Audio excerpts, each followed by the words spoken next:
నిన్నటి ప్రసంగం ద్వారా. యా రైట్ రైట్ గురునాథం గారు గుడ్ మార్నింగ్. గుడ్ మార్నింగ్ అండి. ఏపీలో ఒక రకంగా చెప్పాలంటే కుల సమీకరణాలు లేకపోతే మత విద్వేషాలు సంబంధించి హాట్ టాపిక్ చర్చ నడుస్తుంది. అసలు దీనికి సంబంధించి మీరు ఏం చెప్తారు? నిజంగానే కుల సమీకరణాలు మత విద్వేషాలు రెచ్చగొట్టే వ్యాఖ్యలు అక్కడ చేస్తున్నారంటారా, లేకపోతే ఇది రాజకీయంగా వాడుకుంటున్నారు అని చెప్తారా? సార్, ఇది ప్యానల్లో ఉన్న వాళ్ళందరూ కూడా నమస్కారాలు సార్. 22 ఆర్టికల్ మనకు ఉంది, 21 ఆర్టికల్ ఉంది, రైట్ టు లీవ్ అనేది. ఇది చాలా లోతైన అంశం సార్. ఇప్పుడు over night we cannot assess all those things. ఇప్పుడు మా పవన్ కళ్యాణ్ గారు, మా ఎన్డీఏ ప్రభుత్వం ఇది ఒక 20 సంవత్సరాలు దాదాపుగా ఇది బాగా ప్రాచుర్యంలోకి వచ్చిన తర్వాత దీనికి చట్టము ఏ విధంగా దీన్ని కంట్రోల్ చేయగలుగుతుంది అనేది అది పక్కన పెడదాం. దానికి ఏముంది, ఎట్లా ఉంది, దాని స్టాండ్ ఏంటి అనేది.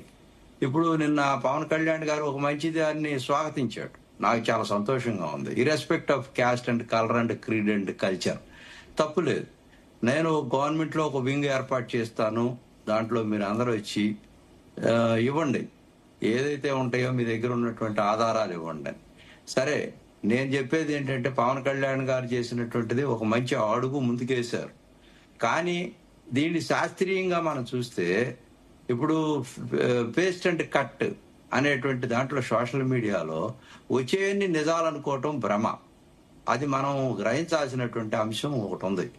వీటిని శాస్త్రీయంగా మనం ఐడెంటిఫై చేసి ఇది కరెక్ట్ కాదని చెప్పడం కోసం మనం ఫోర్సినిక్ ల్యాబ్కో లేకపోతే పెద్ద పెద్ద అత్యున్నతమైనటువంటి పెద్ద ఏదన్నా ఉన్నటువంటి ల్యాబ్స్ కో పంపించాల్సినటువంటి బాధ్యత మన అందరి మీద ఉంటది.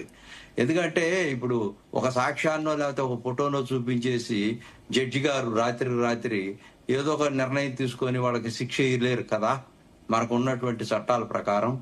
ఇంకొకటి ఇక్కడ ఏమవుతుంది, రఘురామకృష్ణరాజు గారు మాట్లాడినటువంటి ఆ పశ్చిమ తూర్పు గోదావరి జిల్లాలో వచ్చినటువంటి ఒక వైలేషన్, అంటే ఈ క్రిస్టియన్ ఆర్గనైజేషన్ మీద వచ్చినటువంటి ఒక అంశం దీన్ని ఏం చేస్తుందంటే రోజు రోజుకి ఒక యూటర్న్ తీసుకుంటూ ఎక్కడికి వెళ్తా ఉంది.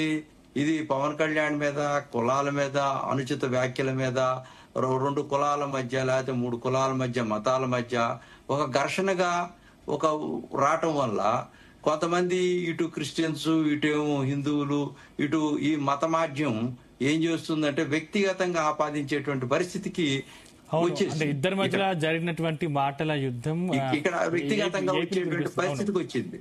సార్, మేము తెలుగుదేశం పార్టీ మేము ఎప్పుడు కూడా ఫస్ట్ నుంచి కూడా అన్నగారు పార్టీ పుట్టిన దగ్గర నుంచి 82 నుంచి కూడా అతని యొక్క ఎజెండా ఏంటంటే కులాలకు అతీతంగా, మతాలకు అతీతంగా పేదవాడి ఆకలి దప్పుల నుంచి పుట్టింది కూడు గుడ్డ నేడు ఇవ్వాలనేటువంటి తెలుగుదేశం పార్టీ కాన్సెప్ట్. చంద్రబాబు నాయుడు గారు కూడా ఇప్పటికే చంద్రబాబు నాయుడు గారు ఎప్పుడు కూడా వ్యక్తిగతంగా ఎవరిని దూషించటం కానీ, తను మాట్లాడేటువంటి ప్రసంగాల్లో కానీ ఎక్కడ కూడా ఉండదు, వైలెన్స్ అనేది ఉండదు. ఇక్కడ మనం నేర్చుకోవాల్సింది ఏంటంటే ఎందుకు పవన్ కళ్యాణ్ గారి మీద దాడి చేస్తున్నారంటే పవన్ కళ్యాణ్ గారిని రాజకీయంగా ఇతన్ని డిస్టర్బ్ చేసి కొంతమందితో పోస్తూ జనరేషన్ లో పొలిటికల్ గా తిన నుంచి కొంచెం మా యొక్క ఎన్డీఏ గవర్నమెంట్ కి పూర్తి సపోర్ట్ గా ఉంటూ గవర్నమెంట్ లో ఉంటున్నటువంటి నేపథ్యంలో దీని వెనక కుట్ర కోణం ఏంటంటే రాజకీయంగా ఏదైనా సరే డిస్టర్బ్ చేసి పవన్ కళ్యాణ్ గారిని ఎట్లోకట్లా మాట్లాడించి బయటికి తీసుకురావాలా, ఇదేదో చెయ్యాలనేటువంటి ఒక తలంపుతో ఈ సోషల్ మీడియా అంతా కూడా ఒక రాజకీయ కోణంలో అనేక కులాలు మతాల మధ్య ఘర్షణలు పెడుతున్నట్టుగా ఒక అంశాన్ని బయటికి తీసుకొచ్చి ఆ అంశాన్ని ప్రొజెక్ట్ చేస్తూ ఇండైరెక్ట్ గా చెప్పకనే చెప్పినట్టుగా మన మనసులో ఒకటి పెట్టుకొని ఏదో చేద్దామనేటువంటి మాట ఈ రాజకీయాల్లో చొప్పించి ఈ సోషల్ మీడియాను వాడుకుంటా ఉన్నారు సార్. దీన్ని మేము ప్రధానంగా గమనించాం. అది మా పార్టీ కోసం కాదు, రాజకీయం కోసం కాదు.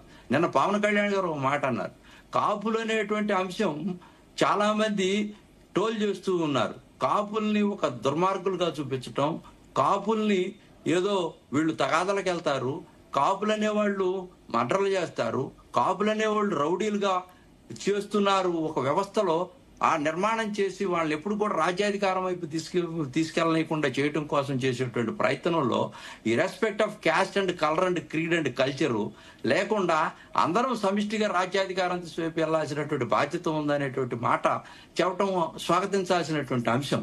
దీన్ని ఇక్కడ ఏం చేస్తున్నామంటే ఎప్పుడు కూడా మాధ్యమాలన్నీ కూడా ఎవరైతే ఆర్థిక ఉగ్రవాదులు, అరాజక శక్తులు, ఎవరైతే డబ్బులు ఉన్నవాళ్ళు లేదా పెద్ద పెద్ద వాళ్ళు, వాళ్ళ చేతుల్లో ఉన్నటువంటి ఈ యొక్క వ్యవస్థ, ఆ వ్యవస్థ పేదవాడికి కింద దాకా వస్తుందా అని అంటే అది మనం ప్రశ్నించుకోవాల్సినటువంటి అంశం ఉంది ఇక్కడ దాన్ని ఒక రోజున మనం ఎక్కడో ఏదో జరుగుతుందని మనం మాట్లాడుతున్నాం. అన్ని వ్యవస్థలని మా వాయిస్, అందరి వాయిస్, పార్టీల వాయిస్ వెళ్తూ ఉంది. కానీ దాన్ని ఎంతమంది రిసీవ్ చేసుకోగలుగుతున్నారు, దాన్ని పాజిటివ్ గా ఇప్పుడు మహిళలు ఉన్నారు, ఎంతో మంది పాపం అసలు అర్థం కానటువంటి పరిస్థితిలో ఉన్నారు.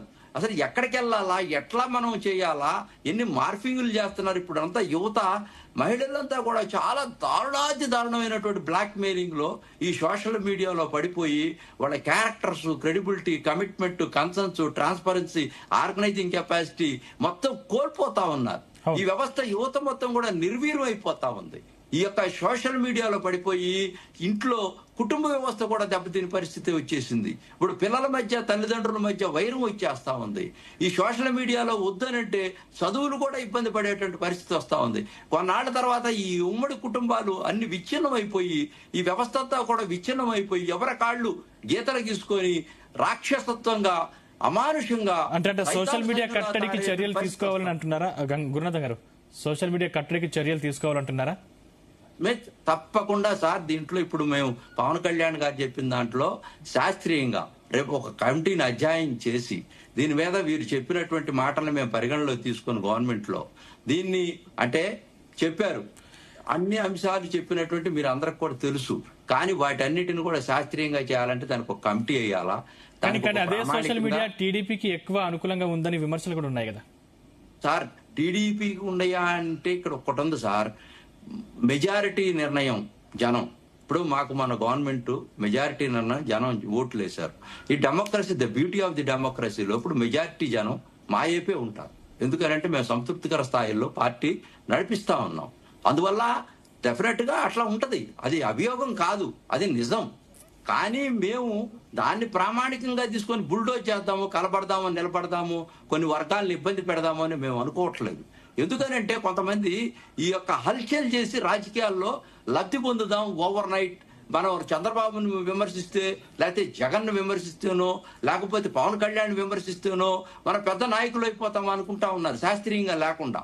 ఇట్లా ఉండటం వల్ల ఏంటంటే దీన్ని కంట్రోల్ చేయాల్సినటువంటి బాధ్యత మన అందరి మీద ఉంది. ఇక్కడ వ్యవస్థలో మనం కంట్రోల్ చేయాలా. మేము ఇప్పుడు దీన్ని మీకు ఒక్కటి చెప్తున్నాను ఫైనల్ గా, పవన్ కళ్యాణ్ గారు ఇచ్చినటువంటి ఈ అంశం మెసేజ్, మేము సెక్రటేరియట్ లో ఒక వింగ్ ను ఏర్పాటు చేస్తాం, మీరందరూ కూడా వచ్చి ఫిర్యాదులు ఇవ్వండి పార్టీలకు రహితంగా, దాన్ని మేము కంట్రోల్ చేస్తాం, డెఫినెట్ గా పరిగణలో తీసుకుంటాం, దీనికి ఒక చట్టాన్ని తయారు చేస్తాం అనే దాని మీద దీన్ని అధ్యయనం చేసి ఎంత మేరకు మేము చేయగలుగుతామనేది చేయడం కోసం స్వాగతిస్తాం. ఎన్డీఏ గవర్నమెంట్ లో మేము చర్చిస్తాం, మోడీ గారితో కూడా చర్చిస్తాం. భారతదేశంలో ఒక అందరికీ భద్రత కల్పించే విధంగా, సమాజంలో అందరికీ మంచి జరిగే విధంగా మేము ఒక చట్టాన్ని తీసుకురాగలుగుతాం. దీని మీద ఒక చర్చ జరుగుద్ది. మీరు డిబేట్ పెట్టడం కూడా ఇవాళ పవన్ కళ్యాణ్ గారు ఇచ్చినటువంటి దాని మీద చాలా సంతోషం, స్వాగతిస్తున్నాం. దీన్ని లోతుగా అధ్యయనం చేద్దాం. మేధావులు ఉన్నారు, అన్ని పార్టీల వాళ్ళు ఉన్నారు, తప్పకుండా విశ్లేషకులు ఉన్నారు, మేధావులు ఉన్నారు, చాలా మంది. వీళ్ళందరితో కూడా మనం చేయాల్సినటువంటి స్టేక్ హోల్డర్స్ తో మీరు మంచి పెట్టారు, మేము స్వాగతిస్తున్నాం. డెఫినెట్ గా మేము రేపు రాబోయే రోజుల్లో ఈ చట్టాన్ని గౌరవిస్తాం. మేము వాక్ స్వాతంత్రాన్ని, ఎందుకంటే వాక్ స్వాతంత్రం అనేది ఎదుటివాడికి ఇబ్బంది లేనంత కాలం మీరు ఏ విధంగా మాట్లాడుకోవచ్చు, తప్పులేదు.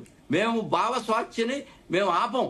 కానీ ఎదుటివాడు ఇబ్బంది పడకుండా ఉన్నంతసేపు నువ్వు ఏ విధంగా మాట్లాడినా కూడా ఇబ్బంది లేదు. పాలసీ మ్యాటర్ల మీద మాట్లాడండి, ప్రజల యొక్క దుర్వినియోగం చేస్తున్నటువంటి అంశాల మీద మాట్లాడండి, ప్రజా సమస్యల గురించి మాట్లాడండి, వ్యక్తిగతంగా పక్కన పెట్టండి అనేదే నా యొక్క సలహా సార్. రైట్. సౌమ్య గారు, నేను మీతో మాట్లాడుతున్నాను. ఒకసారి మీతో మాట్లాడకంటే ముందు ఒకసారి గంగాధర్ గారి దగ్గరికి వెళ్దాం. గంగాధర్